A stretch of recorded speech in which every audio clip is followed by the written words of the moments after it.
What is going on, guys? DBG here, and in this video we are going to be talking about all of the new cards that were added today in NBA 2k20 MytEAM. Before we get on to it, if you guys could leave a like, to be greatly appreciated. We could hit 350 likes, or let's just say 250 likes, that'd be insane. And also, if you guys are new to the channel, subscribe. Our initial goal was to hit 135,000 subscribers by the end of the year. That is going to be extremely tough at this stage. Probably not going to happen, but look, the goal for 100 videos in December is still there, and as of right now it's looking like we're going to hit it. But anyway, now let's get on to these players. So this is the first time in a while we haven't gotten a pink diamond card to lock in or anything like that since realistically the Bradley Beal day, and we've gotten some really nice cards in this set. I'm just going to say that right now. We've gotten some really nice budget cards right now, but not the exact player that you guys think in terms of like the elite budget cards. But these guys do lock in for tokens as well, so I can't see them being, they're going to be expensive, but they're not going to be like anything absolutely ridiculous price wise, because again, tokens are absolutely worthless right now. Maybe in the future when we get better token rewards they could be worth something, but as of today tokens are worthless. David Robinson is the only token reward that is usable in anything that could even consider the God Squad. Grant Hill's good, and the rest of them are absolutely terrible. But anyway, now let's get on to these players. So we're going to start off with Lonnie Walker. And Lonnie Walker, he is 84 overall. Or was he 86 overall or 84 overall? I can't even remember. But his Sapphire Evo card was a beast. But this guy right here is going to be nice. I'm saying that right now. He is going to be nice. 6'5" 2 guard. He has got 94 speed, 93 acceleration, 84 speed ball, 86 ball handle, decent 3-point shot, decent mid-range shot, 85 driving dunk. He has got 84 lateral quickness as well, 82 perimeter defensive IQ, 82 steals, so his stats are quite good. And then if you guys are looking at badges, unfortunately no defensive badges, which is a little bit of a downside, but look, it's a Sapphire. You cannot have everything on a Sapphire, but for a guy who's going to be 1000 MT, maybe even less, he honestly might be less than 1000 MT. You just look at some of the badges he has. Gold quick first step, silver stop and go. He is going to be really good at going by people with his speed as well, and got quick first step badge. Quick draw, catch and shoot, tireless shooter, difficult shots, volume shooter. Look, corner specialist would have been great, range extender would have been great, but you can't have everything. His release is going to be good, got quick draw, so he's going to be a really nice card. I'm telling you guys, don't sleep on this card, especially if you are not, I'm not even going to say a budget player, because there probably are better options for budget players, but if you are an extreme budget player, if you're just starting out the game and you want someone for 1000 MT, if your budget is say 10 to 15k, then without question, Lonnie Walker is a great player.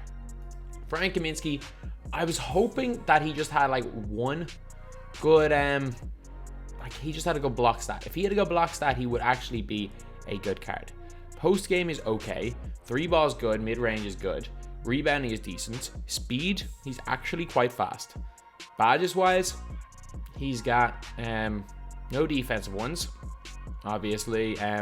He's got quick draw, catch and shoot, pick and pop, or corner specialist, which are good. Back down punisher, putback boss is good. But the thing is, like, if he either had, say, even intimidator or something, or the high block rating, like, I know it's not realistic. This is Frank Kaminsky we're talking about, but I'm just talking about in terms of how he could be usable in game. But you know what? He's not gonna be absolutely shocking. He's a 7-foot tall shooter. Again, he's going to be less than 1 KMT, and another player that if you are just starting out the game, if your budget is 10 KMT, might be good to use, but no, Karl Anthony Towns and Kristaps will be better than him, so I don't see much use for Kaminsky, but not, like, again, for his price, he's not going to be the worst card in the world. Now we have got the card I was most excited for, Nemanja Bjelica. Post game's not great. His dunk isn't great. Speed-wise, he's slow. Rebounding, he's average. Defensively, he's poor. But you know what he could do? He was a power forward that had range extender with his Sapphire. And that is a very important thing. And it used to be especially important against his own. But his release was money. He had range extender. And, like, he still has got good rating. He's still going to be a good shooter. You want to know what the problem is? They took away his range extender. He is the false prophet of budget players. This is the guy that as soon as I saw him being like, if they just give him his same badges from his Sapphire and make him that little bit faster and give him quick draw, this is going to be the ultimate budget player. But no. But no, they took away his range extender. And you know what? There is actually another card here that is going to take the role that bjelica was going to play. Well, corner specialist, tireless shooter. Sure, he's going to be bang average. He's going to be a good shooting power forward. But you know what? There's enough of them already. What separated him was range extender, and he no longer has it. So, you know what? Just a little bit disappointing. Actually, have 3 power forwards / small forwards as our 3 Ruby players. And okay, we are going to move on to 2k Center right now, the better of the sites, so we can check a little bit more in depth on the stats of these players. So first of all, I'm gonna go to Lonnie Walker, 19 intangibles, so he's a legit at his rating. Frank Kaminsky has got intangibles of 90 as well. Intangibles is a stat that doesn't do anything in the game, but it lowers and higher overall. So the lower overall lower intangible stat, the better they are. 70 intangibles, about normal. So now on to Aaron Gordon. Aaron Gordon, 86 shot 3. He's got an 84 shot mid. 95 driving dunk is good. Speed, wow, he's slow.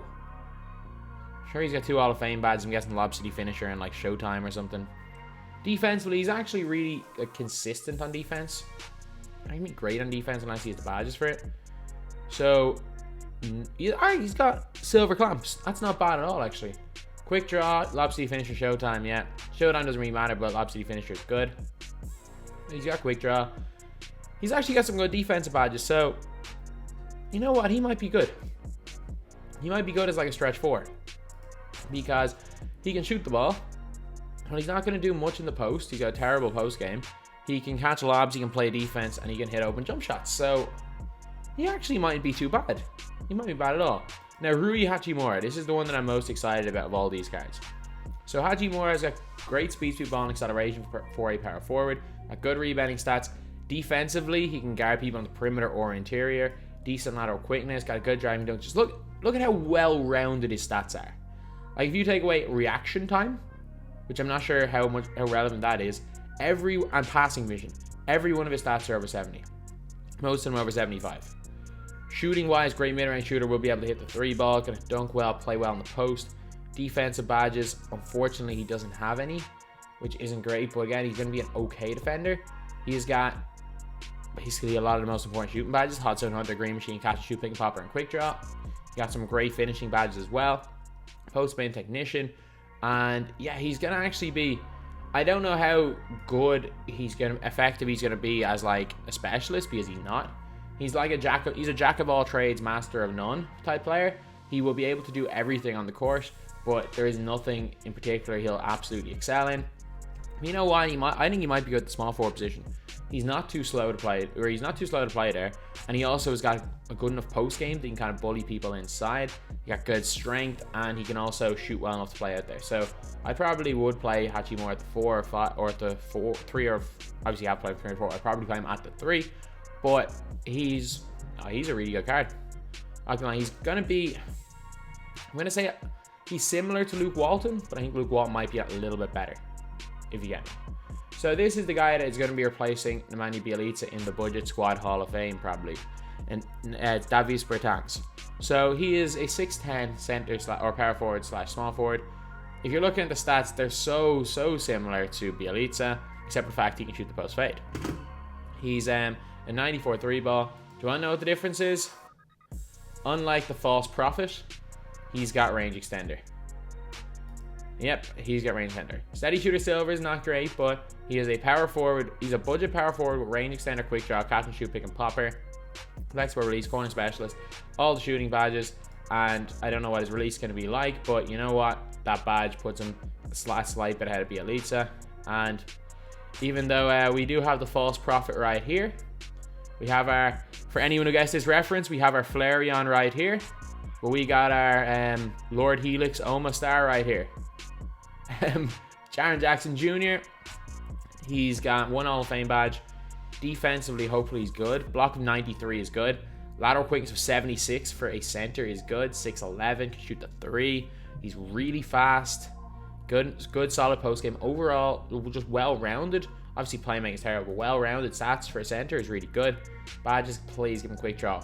Okay, this is interesting. He's got clamps, box chasing, nice moving truck, pogo stick, intimidator. I'm telling you, this could be a top 7, 8 center in the game. Man, this card is going to be legit. So he's got quick draw. He can shoot the 3. He's fast. He can block shots. He's got great defensive badges. He can play a little bit in the post. This is like budget Duncan. This is genuinely budget Duncan. Where this is... And if you can pick up this guy for less than 25k, I'm telling you. I am telling you, he is going to be a steal. This is Tim Duncan 2.0. If you can't afford the 500k for Duncan, this is going to be the closest you get. This is budget Duncan right here. Now we're on to Jaylen Brown, Jimmy Butler. I don't think either of those can be better than Jaren Jackson, to be honest. Especially because he's one rating higher with 45 extra intangibles, so Jackson's actually better stats-wise. But he can speed boost. He's got decent speed, ball, and acceleration. Defensively, good steal, decent perimeter defensive stats. Driving 95 is good. Shooting's alright. So let's see these badges. He has got... Okay, so he has got gold clamps, tireless defender, which is good. Pogo stick, pick dodger, trapper. Yeah, they're good badges to have. Interceptor, a quick draw, catch and shoot, no... Please. Yes, he is no steady shooter. Corner specialist, deep fades, difficult shots. No range standard, but look, you can't have everything in a card. So badges wise, he is a beast. And again, if he's one of the cheap diamonds, because he can clamp people up and shoot the ball, he's gonna be really good. And we've all, like, remember in like April where everyone's like, we literally are getting the same card with like different animations constantly? That's literally the way it feels right now. Is the way my team feels as of right now.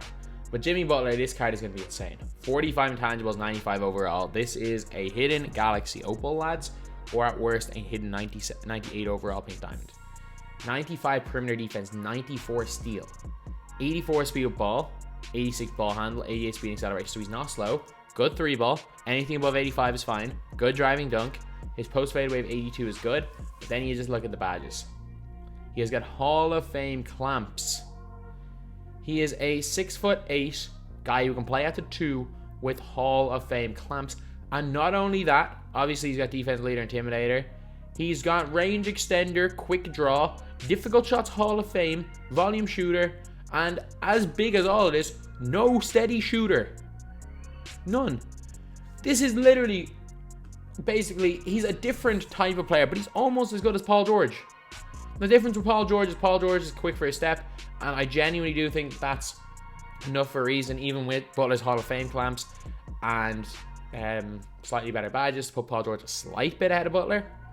But this Jimmy Butler may be the best maybe the second best small forward in the game. He's probably gonna be better than Giannis. He does everything well. Shoots well, goes to the basket well, defends as well as anyone in this game. This is one of the best cards in the game.